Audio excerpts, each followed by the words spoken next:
நம்ம தமிழ்நாடு வரலாறுல எடுத்துக்கிட்டிங்கன்னா ஒரு நமக்கு தெரிஞ்சு ஒரு 10-15 முதலமைச்சர் வந்திருப்பாங்கன்னு அறிஞ்சு வச்சுருக்கிறோம். இவன் சொல்கிறான் நான் 200 முதலமைச்சரை சந்திச்சிட்டேங்கிறான். 200 முதலமைச்சரான். அதை பாருங்கள். ஒரு நாற்காலியா இருக்கு.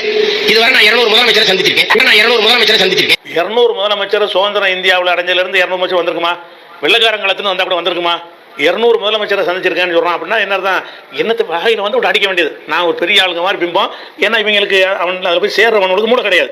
நாம் தமிழர்களில் போய் சேரக்கூடியவனுக்கெல்லாம் சிந்திக்கிற அறிவு கிடையாது. இவன் என்ன சொன்னாலும் ஒரு பெருமை விட்டுற மாதிரி இருக்கிறதுனால என்ன செய்கிறாங்க, நம்பிக்கிட்டு குயிப்பான், விசில் அடிப்பாங்க, கை தட்டுவாங்க. அப்போ கரகோசம் விண்ண புழக்கம் இருக்குன்னு ஏற்றுக்கிட்டு அதை நம்ம பார்க்குறோம். அதே மாதிரி வந்து இவன் என்ன செய்கிறான்னு கேட்டால், இலங்கையில் சண்டை நடக்குது.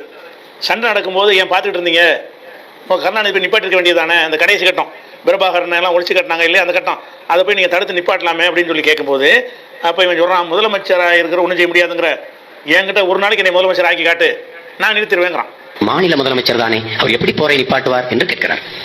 நான் கெஞ்சி கெஞ்சி கேட்டேன் என் அன்பு மக்களை, முதல்வன் படம் போல காலையில் 5 மணியிலிருந்து சாயந்தரம் 5 மணி வரைக்கும் என்னை ஒரு நாள் முதலமைச்சர் ஆக்கி விடுங்கள், நான் எப்படியாவது போரை நிப்பாட்டி. ஒரு நாள் முதலமைச்சர் ஆக்கினா போரை எப்படி நிப்பாட்ட முடியும்? நீ சொல்றது இலங்கை, அது வேற ஒரு நாடு. அந்த நாடு நீ சொன்னது கேட்பானா? நீ எப்படி போய் போரை நிப்பாட்டுவ? என்னை ஒரு நாளைக்கு முதலமைச்சர் ஆக்கி காட்டுங்க, நான் வந்து நிப்பாட்டி காட்டுறாங்க. நடக்காத ஒன்றை எவனா ஒரு நாள் முதலமைச்சருங்க சினிமாவில் வேண்டாம், அவர் நடைமுறையில் வருமா? வராதுங்கிறதுனால விட்டு அடிப்போமே.